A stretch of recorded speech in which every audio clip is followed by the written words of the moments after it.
Hey, this is Edward Norton.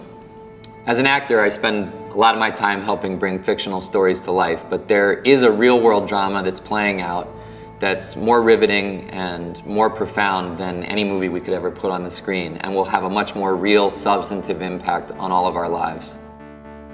Climate change is that story. It started long before any of us were born, and it's a story that will keep winding out for many generations to come. But we are the generation that gets to decide how that story is going to play out. There's a version of this story that ends with large-scale destruction of land and habitat, increased poverty and conflict, and mass extinction of forests, plants, coral reefs, and animals. There's another version of this story where we all come together, we transform our society into one based on clean energy, innovation, opportunity for all, and the conservation of our natural resources, our biodiversity, and our wilderness. As the United Nations Ambassador for Biodiversity, I want to talk to you about how we create that second story together, because you are a major player in the story. Climate change is caused by greenhouse gas emissions that are generated by our activities, by the energy we use, the cars we drive, the food we eat and throw away, all the things that we do and the waste that we create. We've all contributed to the problem, but we can also all be a part of the solution, and it's not that difficult.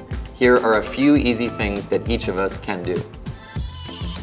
Calculate your personal carbon footprint, or that of your family. It's actually really easy to do, and there are a lot of online sites that can help you figure it out very quickly. Second, do something about your personal carbon footprint. It can be as simple as driving a little less, using mass transit a little more, turning off the AC or television in a room when you're not in it. Just simple little things to observe and change wasteful habits that we all have. Finally, when you've done that and reduced in all the reasonable ways that you can, compensate for your carbon emissions that you can't reduce right now. Visit climateneutralnow.org to find out how. There you can support emissions reductions from a range of worthwhile projects in developing countries. Everything from wind power projects to more efficient bus transit systems to projects that replace harmful cook stoves with healthy clean burning stoves. By helping these projects reduce the same amount of emissions that remain in your carbon footprint, you become climate neutral.